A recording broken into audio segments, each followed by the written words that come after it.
It's been a full year since the Skarner update got teased, and Riot just revealed that he's still stuck in concept stage. According to them, they just can't decide on the champion fantasy, and it got me thinking, what does that mean for League? What is a champion fantasy for Dota? It's time to dive into the conceptual designs between heroes in both games. Necrit, you inspired this video. This one's for you.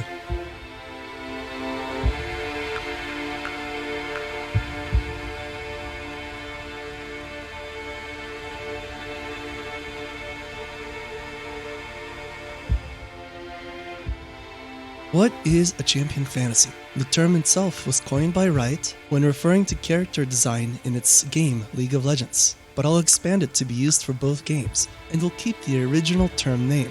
Just know that I mean heroes as well. Overall, champion fantasy refers to the intended theme that the hero is meant to portray, both in visual design and gameplay feel. Both games strive to fulfill champion fantasies for all their characters, but their approach to do this is vastly different. There are exceptions, of course, but here's the general approach. In League, most of the time it's the champion's visuals and theme that seem to come first, and then the gameplay is designed to fit that theme later. In Dota, champion fantasy often means choosing a specific gameplay mechanic, and then creating a hero kit to show that mechanic off first, only choosing on the visual design later. To better describe my point, let's take a look at how champion fantasies were achieved in both games. Zed is your standard Shadow Clone Jutsu ninja. He got the aesthetic that reminds me of Shredder, while having a gameplay that includes throwing shurikens and creating shadow clones that he can swap places with. It sort of reminds me how pop culture represents ninja characters, not least of all those from the Naruto series. Pantheon is clearly inspired by the hoplites of ancient Greece, or those in the 300 movie. He can throw spears, has a big shield to block attacks with, all the good stuff. Gwen's champion fantasy is a doll come to life, so of course she uses sewing material as her weapons of choice, using the scissors and throwing some needles around. Set is your pro wrestler, Garen is Guts, and Vayne is Van Helsing.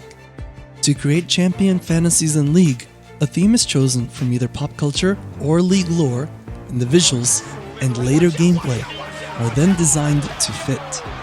Now let's take a look at what I mean when I say that Dota chooses a gameplay mechanic as the core theme of many of its champion fantasies. Take for example the hero Lifestealer.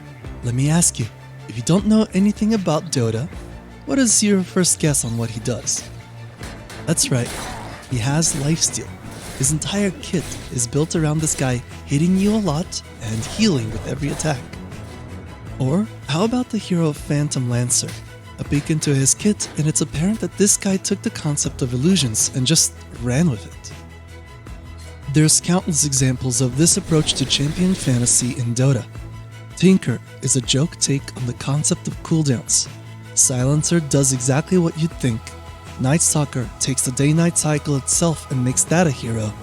And Chen just brings RTS to the MOBA world. How about a few more?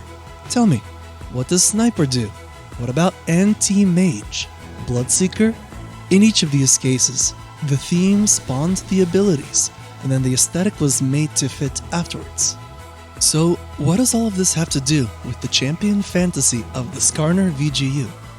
I think that the approach League takes in fulfilling fantasies is a lot more difficult and more restrictive than what Dota has been doing. They are never as straightforward, and though it can generate more interesting ability interactions, it must also generate more design problems. I think it's this dedication to making champions have recognizable themes that has slowed down the modernization of old champions. Perhaps not having the flexibility that the design team is used to when making a champion from scratch is causing a lot of friction when trying to fit a new champion fantasy to an already existing design. But that's my theory, my MOBA theory. Thanks again for coming, and I hope to see you in the next one. Like, sub, share, things, I don't know. Bye!